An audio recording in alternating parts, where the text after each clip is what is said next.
Ma fiancée m'a dit, je ne peux pas t'épouser pour le moment. J'ai besoin d'espace pour faire le point avec mon ex. J'ai hoché la tête et j'ai répondu, fais ce que tu as à faire. Ensuite, j'ai retiré l'argent de notre mariage, j'ai réservé un voyage en solo à travers l'Europe et j'ai publié mes aventures en ligne. Ces appels ont commencé à pleuvoir dès l'instant où elle a compris que je vivais ma meilleure vie. Je suis Bastien, 30 ans, ingénieur en informatique à Paris. Il y a 3 mois, je pensais avoir tout compris. J'étais fiancé à Camille, 28 ans, avec qui j'étais depuis presque 4 ans. Nous planifions notre mariage depuis 8 mois. Le lieu était réservé, les invitations commandées, tout était prêt. Le mariage devait avoir lieu en octobre, dans à peine 2 mois. À ce moment-là, nous avions 28 500 € d'économie sur un compte joint spécialement dédié au mariage. Mes parents avaient contribué à hauteur de 9 200 €. Ses parents avaient donné 4 600 €, et le reste, nous l'avions économisé ensemble. Enfin, surtout moi. Je versais environ 1100 € par mois, alors qu'elle contribuait peut-être à hauteur de 300 €. Mais je m'en fichais. Je l'aimais, ou du moins je le croyais. Camille travaillait dans l'immobilier, ce qui impliquait des horaires irréguliers et de nombreux rendez-vous avec des clients. Je lui faisais totalement confiance. Je n'avais jamais eu de raison de douter d'elle. Bien sûr, elle avait mentionné son ex, Grégoire, de temps en temps. Ils étaient sortis ensemble pendant 2 ans à l'université et s'étaient séparés il y a 6 ans quand il avait déménagé à Lyon pour son travail. Elle disait qu'ils étaient en bons termes, qu'ils prenaient un café peut-être 1 ou 2 fois par an quand il venait à Paris. Je m'en fichais. Je ne suis pas du genre jaloux. Tout le monde a un passé. Cela a changé un mardi soir à la fin du mois de juillet. Je suis rentré du travail vers 18 h. Camille était assise sur le canapé, encore dans ses vêtements de travail, fixant son téléphone. Elle a levé les yeux quand je suis entré, et j'ai tout de suite vu que quelque chose n'allait pas. Son visage était pâle, ses yeux rouges comme si elle avait pleuré. « Il faut qu'on parle », a-t-elle dit. Ces 4 mots.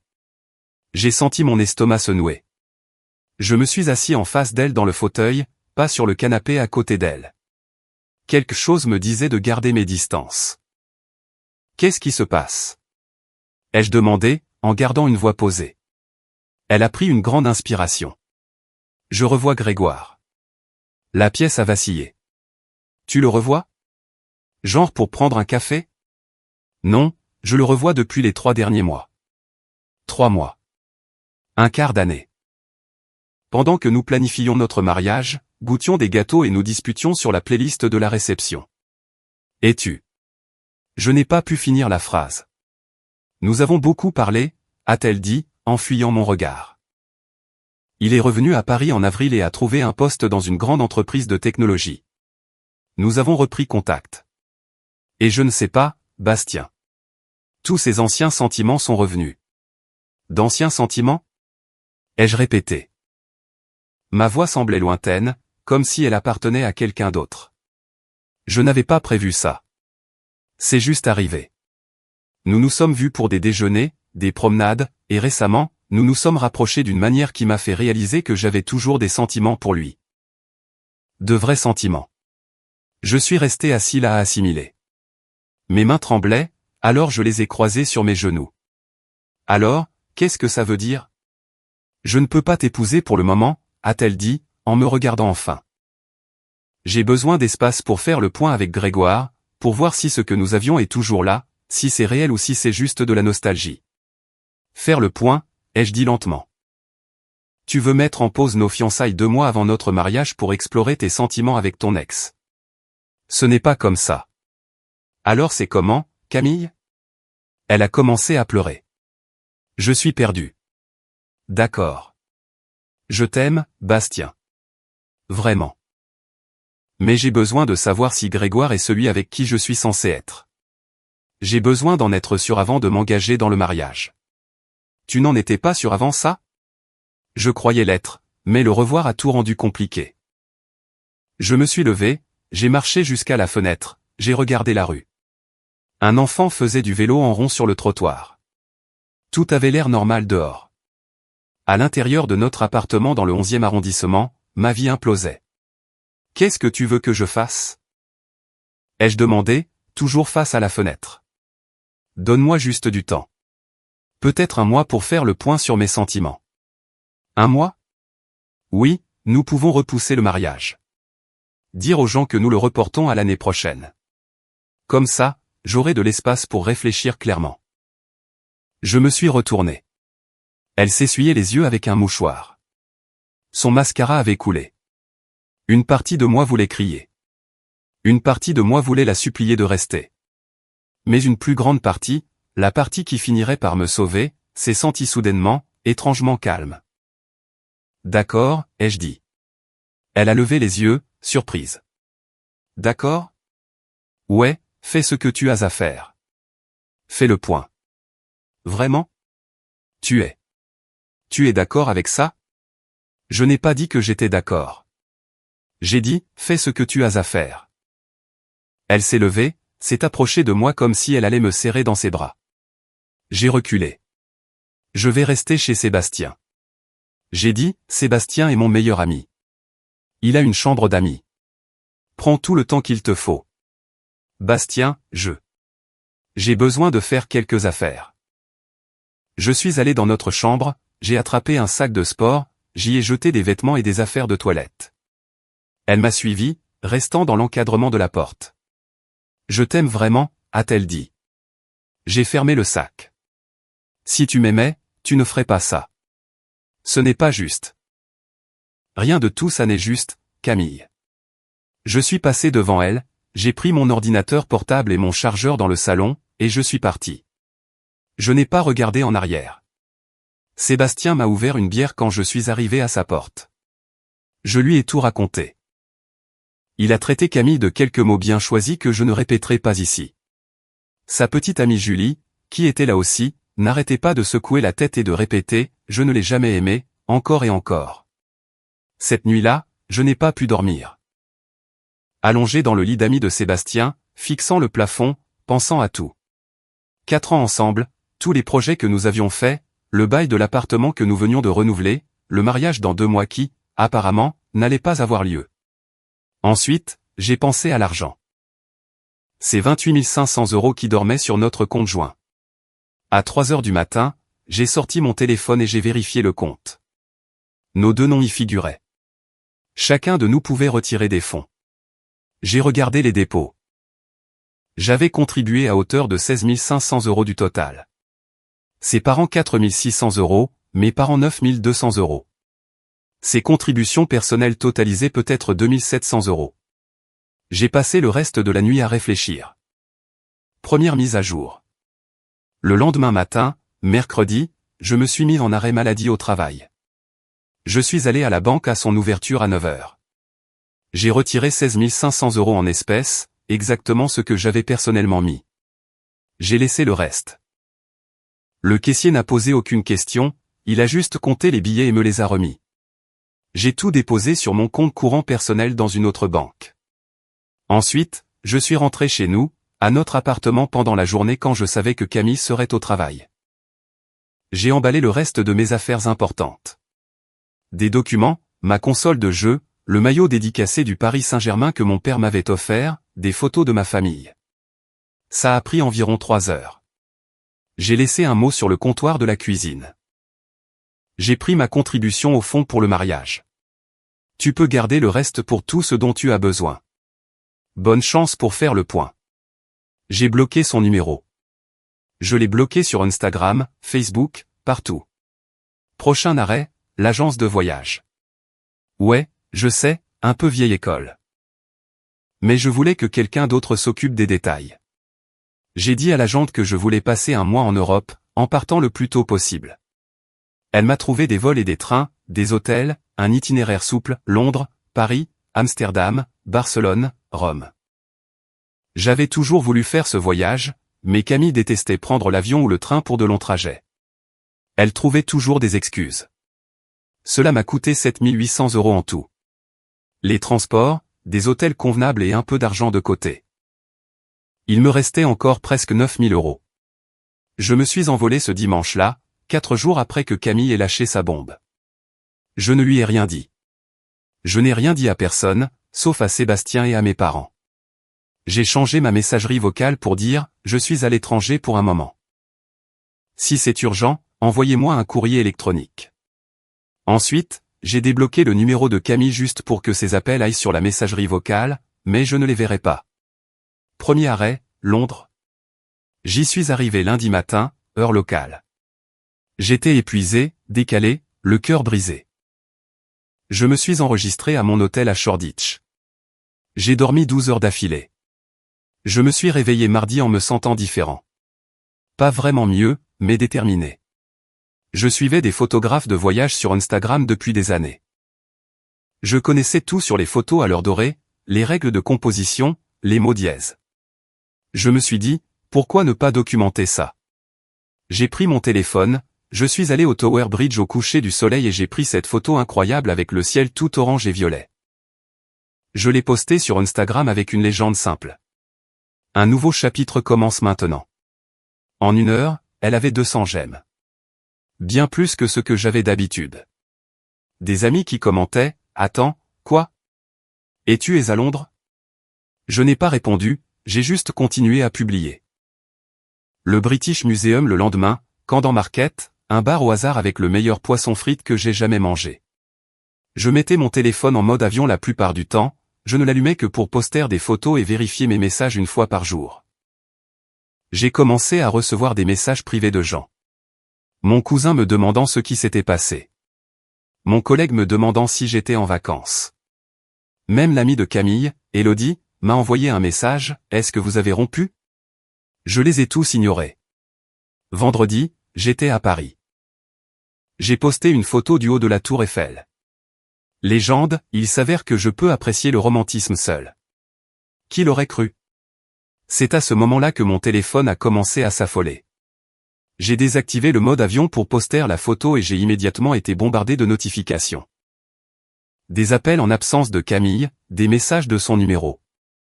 Je l'avais débloqué pour la messagerie vocale, mais je n'avais pas regardé les messages. Je les ai ouverts. Il y avait 47 messages répartis sur les 3 derniers jours. Le premier daté de mercredi. Où es-tu? Il faut qu'on parle. Pourquoi as-tu pris l'argent? Jeudi. Bastien, rappelle-moi. C'est vraiment immature. Tu ne peux pas juste partir comme ça. Vendredi matin. Es-tu sérieusement en Europe?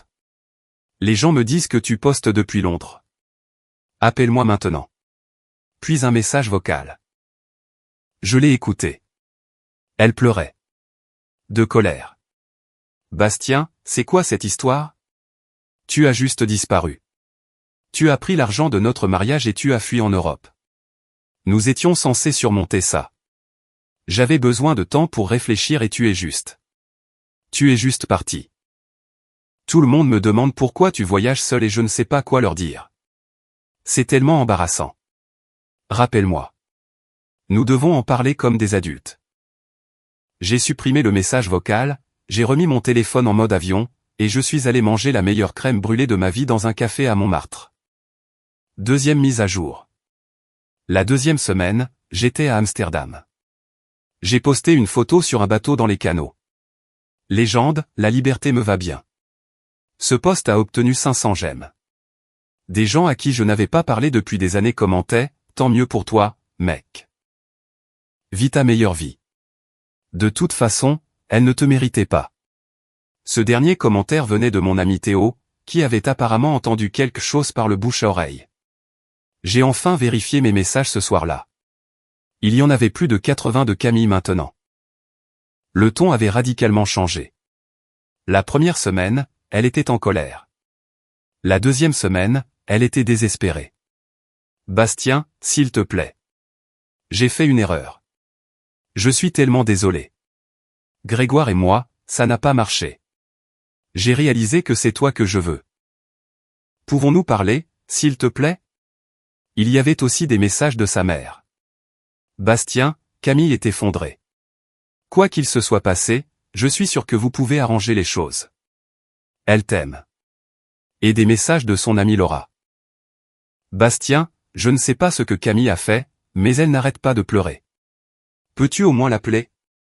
Je n'ai répondu à personne. À la place, J'ai posté une photo de la maison d'Anne Frank avec une légende sur la prise de recul et le fait d'aller de l'avant. D'autres messages ont afflué. Maintenant, le ton de Camille changeait encore, de retour à la colère mêlée de panique. Tu vas vraiment gâcher 4 ans? J'ai dit que j'étais désolé. Tu as pris l'argent auquel mes parents ont contribué. Tout le monde pense que tu m'as abandonné. Comment suis-je censé planifier un mariage quand tu es en Europe à m'ignorer? Ce dernier message m'a fait rire aux éclats. Planifier un mariage? Le mariage qu'elle avait mis en attente après avoir trahi ma confiance avec son ex. Sébastien m'a envoyé un message vers ce moment-là.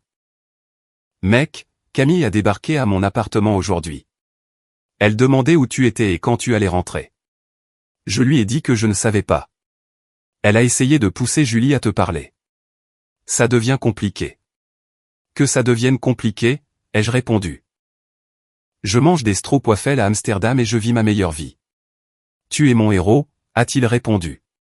À Barcelone, j'ai rencontré d'autres voyageurs dans mon auberge de jeunesse. Ouais, je suis passé des hôtels aux auberges de jeunesse pour économiser de l'argent et vraiment faire des rencontres. 3 Australiens et 2 Canadiennes. Nous sommes tous sortis pour des tapas et des verres. C'était la première fois que je socialisais vraiment avec des inconnus depuis des années. Camille avait toujours détesté rencontrer de nouvelles personnes, alors nous faisions rarement des choses spontanées comme ça. J'ai posté une photo de groupe avec la légende, nouveaux amis, nouvelles expériences, la vie est belle. Ce post a eu plus de 700 j'aime, et c'est là que les choses ont vraiment dérapé. 3e mise à jour. Mon téléphone a sonné à 2 heures du matin, heure de Barcelone, alors que j'étais de sortie avec mes nouveaux amis. J'avais bu de la sangria et je m'amusais vraiment pour la première fois depuis des semaines. Je n'ai pas reconnu le numéro, mais j'ai quand même répondu parce que j'étais un peu éméché et que je ne réfléchissais pas Bastien. Oh, Dieu merci. C'était Camille. Comment as-tu eu ce numéro? J'ai appelé la ligne du bureau de Sébastien, j'ai dit à sa réceptionniste que c'était une urgence. Elle m'a donné ton numéro. Bastien, s'il te plaît. Il faut qu'on parle. J'ai raccroché. J'ai bloqué ce numéro aussi. Elle a rappelé avec un autre numéro. Je n'ai pas répondu. Message de ce nouveau numéro. J'ai emprunté le téléphone d'une amie. Bastien, s'il te plaît. J'ai annulé avec Grégoire. C'était une énorme erreur. C'est toi que je veux. C'est nous que je veux. Rentre à la maison et on pourra réparer ça. J'étais assez ivre pour enfin répondre. Il n'y a rien à réparer. Tu voulais de l'espace pour faire le point avec ton ex. Je t'ai donné de l'espace. Maintenant, je fais le point de mon côté. Ce n'est pas ce que je voulais dire par de l'espace. Alors tu aurais dû être plus clair. Bonne vie, Camille. J'ai bloqué ce numéro aussi. Le lendemain, soignant une gueule de bois, j'ai reçu un courrier électronique de sa part, long, décousu, plein d'excuses et d'explications. Grégoire lui avait mis la pression pour lui donner une autre chance. Elle avait été perdue dans ses sentiments. Elle avait réalisé au bout d'une semaine que tout cela était une erreur, qu'elle m'aimait, que Grégoire n'était pas la personne dont elle se souvenait. Je suis prête à faire une thérapie de couple, a-t-elle écrit. Je ferai tout ce qu'il faudra. S'il te plaît, rentre à la maison. Je n'ai pas répondu. Au lieu de cela, je suis allé au parc Güell, j'ai pris de superbes photos de l'architecture en mosaïque, et les ai postées avec la légende, certaines choses ont l'air belles, mais ne sont en fait que des morceaux cassés assemblés. Je suis content de choisir des choses entières à partir de maintenant. Mon nombre d'abonnés avait curieusement grimpé à 2004 cents. Les gens adoraient ça. L'ami de Camille, Elodie, m'a envoyé un message privé. Bastien, je ne sais pas ce qui se passe entre vous, mais Camille est dans tous ses états. Elle ne mange pas, ne dort pas, peux-tu s'il te plaît juste lui parler? J'ai fini par répondre à Elodie. Elle a fait son choix. Elle voulait de l'espace pour explorer des choses avec son ex. Je lui ai donné cet espace. Maintenant, j'explore ma propre vie. Dis-lui de tourner la page. La réponse d'Elodie, elle a dit qu'elle avait fait une erreur. Ne penses-tu pas que 4 ans méritent une seconde chance? Elle a eu 4 ans pour être loyale. Elle a tout gâché. Je n'ai plus eu de nouvelles d'Elodie. À Rome, il s'est passé quelque chose d'inattendu. J'ai posté une photo de la fontaine de Trévi et une femme nommée Sophia qui vivait à Rome a commenté en disant qu'elle adorait ma perspective et m'a demandé si je voulais un guide touristique local. Elle était magnifique. Cheveux bruns, sourire éclatant, photographe elle-même. Nous nous sommes retrouvés pour un café, qui s'est transformé en dîner, qui s'est transformé en elle me montrant des parties de Rome que les touristes ne voient jamais. Rien de romantique ne s'est passé.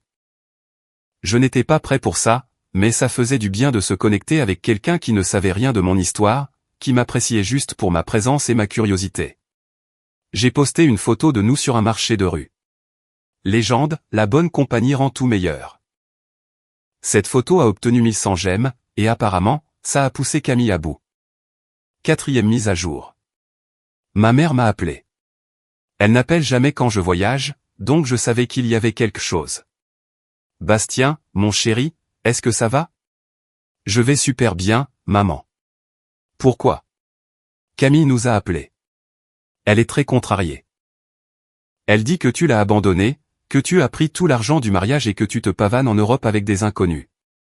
J'ai tout expliqué à ma mère. L'espace, toute la chronologie des événements. Ma mère est restée silencieuse un long moment. Oh, Bastien, je suis tellement désolé. Pourquoi ne nous as-tu rien dit? Je ne voulais pas en faire toute une histoire. Je voulais juste gérer ça à ma façon. Eh bien, ton père et moi te soutenons totalement. Cette fille, je n'ai jamais rien dit, mais elle a toujours semblé un peu égocentrique. Tu mérites mieux. Merci, maman. Aussi, Camille nous a demandé de te convaincre de rentrer plus tôt et d'arranger les choses. Je lui ai dit que ça n'arriverait pas. Bien. Elle a demandé si nous voulions récupérer nos 9200 € pour le mariage. Qu'est-ce que tu as répondu? Je lui ai dit qu'elle pouvait les garder comme une leçon de vie sur la loyauté. J'ai tellement aimé ma mère à ce moment-là. Après cet appel, j'ai décidé que c'en était assez. J'ai publié une dernière publication éphémère, pas une publication sur le fil, juste une publication éphémère qui disparaîtrait après 24 heures. C'était un autoportrait de moi au coucher du soleil à Rome, souriant sincèrement pour la première fois depuis des semaines. Le texte superposé disait, pour tout le monde qui se demande, oui, je suis en Europe. Oui, je suis seul. Oui, je vais super bien. Parfois, les poubelles se sortent toutes seules et tu réalises que tu es mieux sans. À de nouveaux départs. En moins d'une heure, des captures d'écran de cette publication éphémère circulaient apparemment partout. Sébastien m'a envoyé un message. Mec, cette publication éphémère est partagée partout. Les amies de Camille sont furieuses. Elles disent que tu es mesquin et cruel. Je m'en fiche, ai-je répondu. Je mange des Casio EPP et c'est incroyable. Camille a envoyé un dernier message depuis encore un autre numéro. Tu vas le regretter. Tout le monde pense que c'est toi le méchant maintenant. Tu m'as humilié. J'espère que tu es content. J'ai bloqué le numéro et j'ai répondu avec un dernier message avant de le faire. En fait, je suis heureux. Pour la première fois depuis des mois. Merci de l'avoir demandé. Dernière mise à jour. J'écris ceci depuis mon nouvel appartement à Paris. Cela fait 2 mois que je suis rentré d'Europe. Le voyage a finalement duré 5 semaines au lieu de 4 parce que je l'ai prolongé. Je suis allé à Prague et à Vienne. Je me suis dit, pourquoi pas? À mon retour fin septembre, j'ai emménagé dans un studio en centre-ville. Camille avait quitté notre ancien appartement d'ici là. Elle était apparemment retournée vivre chez ses parents. J'ai appris par des amis communs qu'elle et Grégoire avaient essayé de faire marcher les choses pendant environ 3 semaines après mon départ, mais ça s'est effondré. Il voulait quelqu'un sans bagage, et elle était apparemment trop émotive et collante pour lui. Choquant. Le mariage n'a évidemment jamais eu lieu. Camille a envoyé des avis d'annulation 2 semaines après mon départ pour l'Europe. Elle a dit aux gens que c'était mutuel et que nous nous étions éloignés. Certaines personnes y ont cru. La plupart non, surtout après mes publications sur Instagram. En parlant de ça, mon nombre d'abonnés a atteint un pic de 3800 avant que je ne recommence à poster normalement. Juste des trucs de la vie de tous les jours, pas du contenu de voyage dramatique. Il est redescendu à environ 1500, mais c'est toujours bien plus que les 200 que j'avais avant. Camille a essayé de me contacter une fois de plus à mon retour. Elle m'a envoyé un courrier électronique demandant si nous pouvions nous voir en personne pour tourner la page. J'ai refusé. Il n'y avait plus rien à dire. Sa mère a appelé ma mère apparemment pour demander s'il y avait une chance de réconciliation. Ma mère lui a dit non très fermement et ça s'est arrêté là. J'ai entendu dire que Camille sortait avec quelqu'un de nouveau, en fait, un gars de sa salle de sport. Tant mieux pour elle, honnêtement. J'espère qu'elle a appris quelque chose, bien que j'en doute. Quant à moi, je vais vraiment bien. J'ai eu une promotion au travail le mois dernier. Mon manager a dit que mon travail s'était visiblement amélioré après mon retour de voyage, que je semblais plus concentré et confiant. J'ai eu quelques rendez-vous avec différentes femmes. Rien de sérieux pour le moment, mais je ne précipite rien. C'est 9 000 € qu'il me restait après le voyage. Je les ai mis comme à compte pour une BMW d'occasion dont j'avais envie depuis des années. Camille disait toujours que ce n'était pas pratique et que c'était pour frimer. Il s'avère que ce n'est ni l'un ni l'autre. C'est juste agréable et je mérite de belles choses. L'argent du fonds de mariage auquel ses parents ont contribué et ce qu'elle avait économisé, elle l'a gardé. Je m'en fiche. Je suis sorti d'une relation avec quelqu'un qui accordait plus d'importance à un ex qu'à notre avenir. Ça n'a pas de prix. Sébastien et Julie se sont fiancés le mois dernier. Je suis le témoin. Ils m'ont demandé si ce serait bizarre compte tenu de ce qui s'est passé avec Camille, et je leur ai dit que j'étais sincèrement heureux pour eux. Certaines personnes sont prêtes pour le mariage. D'autres font juste semblant de l'être. Sophia, la femme que j'ai rencontrée à Rome, et moi nous envoyons toujours des messages de temps en temps. Elle vient à Paris au printemps prochain pour un atelier de photographie. Nous verrons ce qui se passera. Aucune attente, juste de l'ouverture d'esprit. J'ai vu Camille une fois il y a environ 3 semaines dans un café près des quais de la Seine. Nos regards se sont croisés. Elle avait l'air de vouloir dire quelque chose. J'ai juste hoché poliment la tête et je suis parti avec mon café. Il n'y avait rien à dire. Les gens m'ont demandé si j'étais amer. Honnêtement, non. Je suis reconnaissant. Reconnaissant qu'elle m'ait montré qui elle était avant que nous nous marions, avant que nous ayons des enfants, avant que je n'investisse encore plus dans quelqu'un qui me voyait comme un plan de secours. Ce voyage m'a changé. Pas seulement parce que je suis parti, mais parce que je me suis rappelé qui j'étais sans quelqu'un qui atténuait constamment ma lumière. Je suis de bonne compagnie. Je vaux plus que d'être le second choix de quelqu'un.